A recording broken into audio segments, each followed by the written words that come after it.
Now, this is done by the enemies of Africa. Yeah. Even our own groups here, we monitor them with intelligence. Here, of course, we have very good intelligence, and we know them. Like, for instance, we have got two Kenyans whom we arrested. Mm. They have been with us. I have their names, but I don't remember their names. They came. They were working with Chagulanyi's group. That they are experts in riots. Of course, with our very good intelligence system, we picked them up. And they have been in the fridge for some days. They are cooling. Now, some Kenyan leaders rang me and said that I should hand them back. I should either put them in jail here or hand them back. So we are going to, but you could see we are monitoring all of them. They all have connections with foreign countries, foreign groups funding them what these foreigners apparently want. Like Uganda, they are very worried about Uganda. Uganda is moving, very strong. Industry is growing. We don't lack anything. We have all the food, we have all the raw materials, we have all the industrial products. We are now going to get our oil. So they are very worried. And some of them have been talking with our confused people that they should have contracts, how to control our national parks, how to do this, how to do that. So those are the groups sponsoring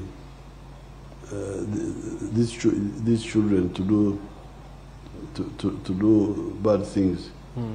But they are easy to deal with. For us, we have no problem. We dealt with them. They've been trying to do it for a long time. They've been trying to coach Kampala. We are not going to coach. So we pick them.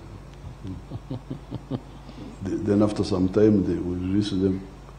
It's no problem at all for us. Because you remember, like the other time, there was Taja Koraira.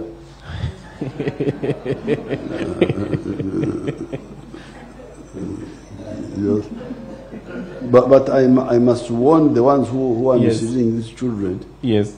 Because sometimes the children, like when they had those riots of 2020, November, I think it was November 18th. Oh, yes. When they write that Chagulanyi has been arrested, there were the riots, they were Kocha Kampala. Then the army intervened and crushed them. And some of the children died. So the ones who are doing that game here in Uganda, they will end up badly. We normally defeat it by counter mobilization, counter action. Thank you. But what they want is to control the resources of Africa. Because Africans also may make their own mistakes, but even if they make mistakes, why do you riot? Because you see, when you may burn Museveni's house, thinking that this is Museveni's house. That Museveni's house is not Museveni's house. Museveni is just there as an agent, but it is our house. All of us. Any house in Uganda is ours. Oh, yes. Why? Because the cement that built it paid tax. Oh, yes. And the tax which the cement paid, the Mitayimbwa,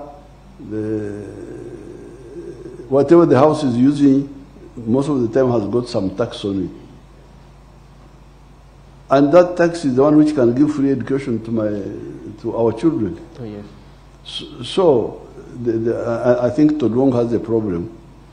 He has not educated our people clearly to know that private property actually our property. If you see somebody with a huge hotel, me, I also have shares there. So, not legal, not in the documents, but the cement which built that house, the electricity, he paid tax. Yeah. Paid tax on it. If he had built the house in India, where would we have gotten the tax from? Anybody who does anything here is actually doing it for us, directly or indirectly.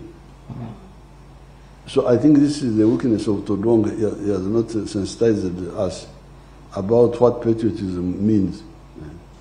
You shouldn't ban anything. If you are angry, you can demonstrate, you can stand on the, you go in the Kororo and you show that we are not happy.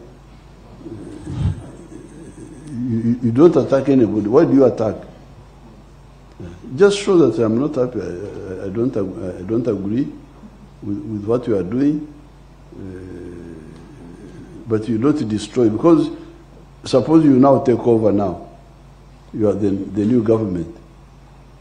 Where will you start? If you have already burnt all these, why don't you want to take over something that is established? Is established. What's the problem?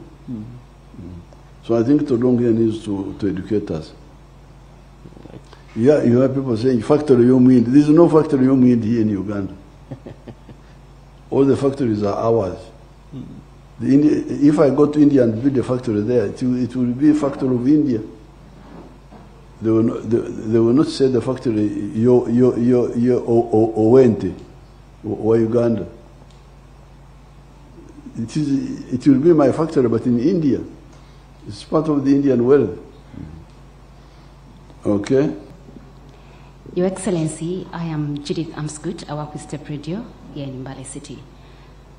We are still in campaigns and elections soon approaching. What assurance do you have for us Ugandans and visitors in terms of security? That what?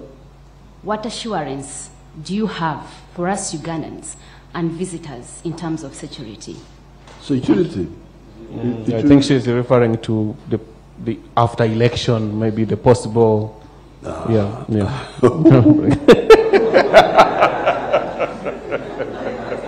No, nobody can play it around here. You go and play those games in other parts of Africa, but not here.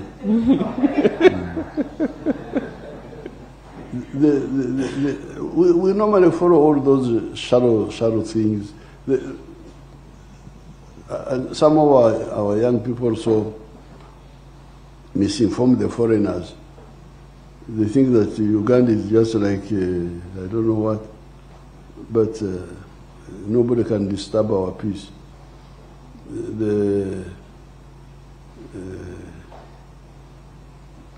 Anybody who disturbs, we shall just pick him and that's the end of the story. And we are very strict also. We are with our lawyers. We no longer want this game. Somebody has done a bad thing, then he's given bail. Becomes like a game. We are insisting that please, and I'm glad even the courts are quite serious now. They no longer give bail to all these wrongdoers. Nobody will disturb our peace. If anybody tries, we shall easily deal with him. You saw what happened to people who came from near the border in Congo. They were finished in a very short time. Okay, Mwanya Ranavi.